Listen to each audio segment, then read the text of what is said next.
Sa isang tahimik na bayan sa San Rafael, Batangas, maraming taon na ang nakalipas.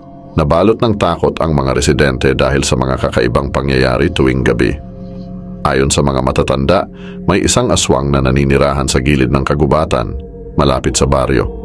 Isang gabi, si Lila, isang dalagang nagtratrabaho bilang tindera sa palengke, ay naglakad pa uwi matapos ang isang mahabang araw. Madalas na siyang naglalakad mag-isa tuwing gabi, ngunit iba ang pakiramdam niya ng gabing iyon. Parang may sumusunod sa kanya sa dilim.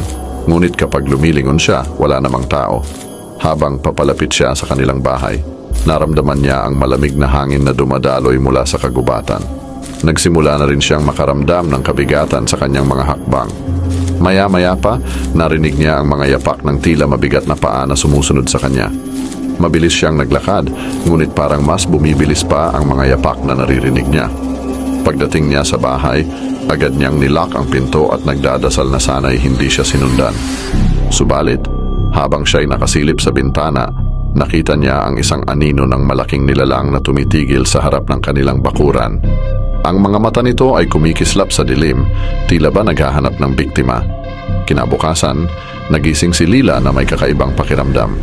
Napansin niyang may malalim na gasgas sa kanyang binti na hindi niya maalala kung saan niya nakuha.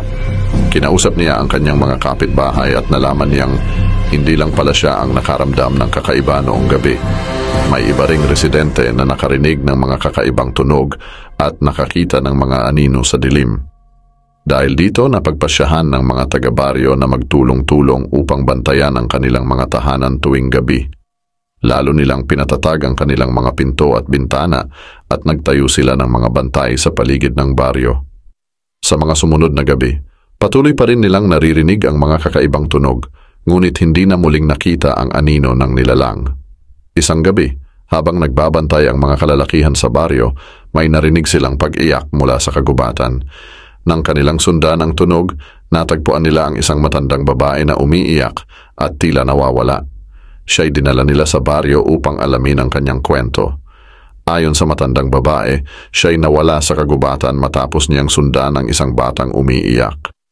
Hindi niya alam kung paano siya napunta doon, ngunit pakiramdam niya ay may nagtulak sa kanya papalayo. Nang tanungin siya ng mga residente kung saan siya nakatira, nabigla sila nang malaman nilang siya'y mula sa malayong bayan at wala siyang kaalaman kung paano siya napadpad sa San Rafael.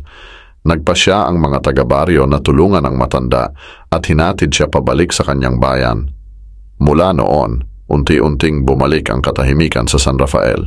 Subalit, ang takot sa aswang ay nanatili sa kanilang mga puso, palaging nagbabantay tuwing gabi at nagdadasal na sana'y hindi na muling bumalik ang nilalang na nagdulot ng takot sa kanilang bayan.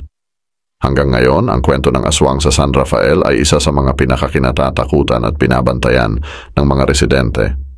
At sa bawat paglubog ng araw, patuloy nilang iniisip ang misteryong bumabalot sa kagubatan, umaasang hindi na muling mararanasan ang gabing nagdulot ng kilabot at takot.